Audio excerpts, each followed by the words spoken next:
Hello, friends and extended family. Today we will be discussing in greater detail the idea of the LGBTQ community adopting. Now, I've made my views very clear on adoption. That I believe it to be an abhorrent um, situation, and I believe it should only become even considered in the most dire of circumstances, i.e., the parents have actively tried to. Oh, the Congo is calling. Oh, well. But the most dire of situations, whereas the child has tried to be murdered by the birth family. The birth family is incredibly toxic by all metrics. And Camden, New Jersey.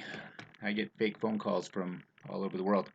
So, anyways, I mean, I think that's pretty straightforward. That a child belongs with its um, biological, ancestral, historical, cultural tribe and family, and current. That's millions of years old, billions, if you want to. Some people want to say, or 6,000. Ultimately, I mean, you can lean creationism versus evolution, whatever you want. It really doesn't matter to me. Um, that being said, should the LGBTQ community be able to adopt? Or, sorry, someone put down, should they have the right to adopt? No, absolutely not. As far as I'm concerned, the studies clearly show that, and the reason I was adopted is because of these studies that clearly show that a child is going to fare better in our Western community if it is raised by its mother and its father. How does that play out in an LGBTQ scenario? That are in holy matrimony is what the study shows. So we've watched the destruction of the nuclear family, the destruction of the institution of marriage. We've watched the destruction of morality. We've watched the destruction of conservative values going down the toilet. And instead, we now have a insane shit show in the world. We have people uh, more obese than ever, more addicted to drugs than ever, more on prescription drugs than ever, unhealthier than ever, more spiritually bankrupt than ever, more confused than ever.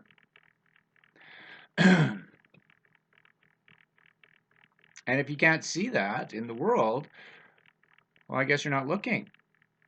And this is going to apply to you, to people you know that are going to suffer. You can run around and try to promote fat body types, obesity, and these sort of things, and yet that's going to cause a person health problems. So have you disconnected? Have we disconnected ourselves to such a degree into politeness that we allow people that we care about to harm themselves? So let me share just a quick example of this sort of behavior and how harmful it is. So I will take my adoptive family for an example who suffered from chronic alcoholism. Now, what chronic alcoholism means, because we use a lot of terms that we don't really understand fully and flesh out, but chronic alcoholism means that alcohol is part of your daily life. and you're either involved in the alcoholic portion or you're involved in the enabling portion. So the people that ignore it as if it's normal and okay to put back a 60-pounder a day, and that people work hard so they deserve to unwind, or they've had a hard life so they deserve to physically destroy themselves. And the sad part about the chronic alcoholism is often these people are depressed or have other issues that could probably be handled if the family held some sort of intervention. But instead, we watch them become big, bulbous, red-nosed, fat, usually, extremely unhealthy, wheezy people. And they're in pain. People don't drink themselves retarded because they're happy individuals. If anything, they probably are having a horribly difficult time putting up with you folks that they're surrounded by and need to numb their pain. At least in my case, that kind of rings a bit true. And not only that, I tended to identify with the alcoholics in my adoptive family because they're the ones who would actually talk to me. They're the ones who would actually listen to my problems and not give pre-canned answers. Oh, don't worry about that. Oh, that's nothing. Oh, this is. If I have a problem, I want to discuss it, well, don't invalidate it. And these people would validate my problem and sympathize, and then I would subtly see the unspoken solution, which was, if you can't beat them, join them, and or drink yourself to death. So, all that being said, again, if you cannot put a child, your biological legacy, before yourself in giving it a home with proper archetypal mother and father parent figures that have at least, figured a few things out, well, no one then is really worthy of parenting. And to be perfectly frank, in the state and condition of the world I see today, with the insanity going on, it frightens me that children are being born into this. And to be born into it without two solid people that have good bonds and good networks with their uh, biological relatives and family,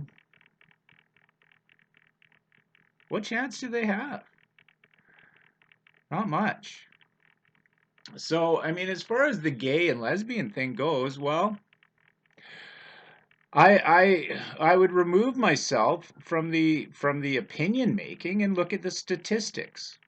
And someone posted some statistics about children being raised in LGBTQ homes versus other.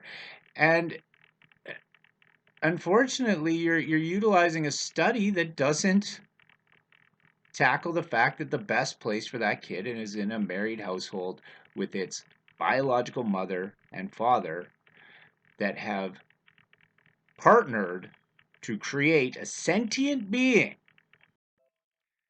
The thing that we search the universe for with high-powered telescopes and microwaves, etc., looking for in earnest, that would be the greatest advent of humankind, if of recorded humankind history anyway. And yet we are able to, even the most ignorant of us, are able to create one of these sentient beings and bring it forth and manifest it within our reality, something that will contain a consciousness and have feelings and be in that physical form for its lifetime. And we know through thousands of years of recorded history much about this consciousness and its development and what makes it happy and what makes it functional and what makes it of value and a blessing upon the earth. And we also know how to turn around and turn it into something unnatural and abnormal and unhappy and violent. We have that scientific data.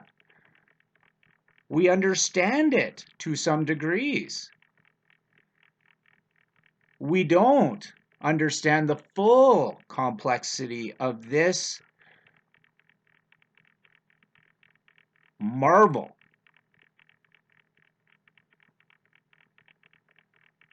And yet, we can turn around and try to break down this miracle to some sort of interchangeable doll that everybody should have the right to play with, as if it's a toy. So, that being said, if you, as a person, cannot overcome your basic animal nature of what you do with your genitals, of what you shove in your pie hole, of what you suck into your lungs, of what you shoot into your veins,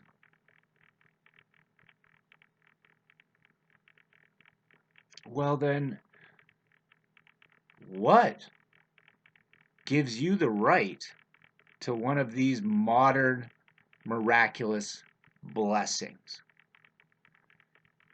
And why on earth should anyone pretend any differently?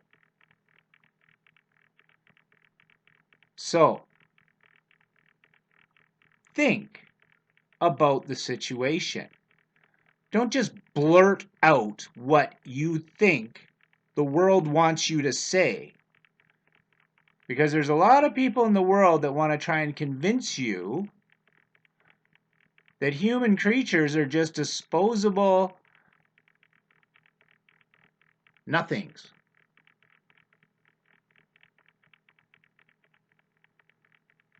And can be traded like hockey cards. Give me a fucking break. Wake up.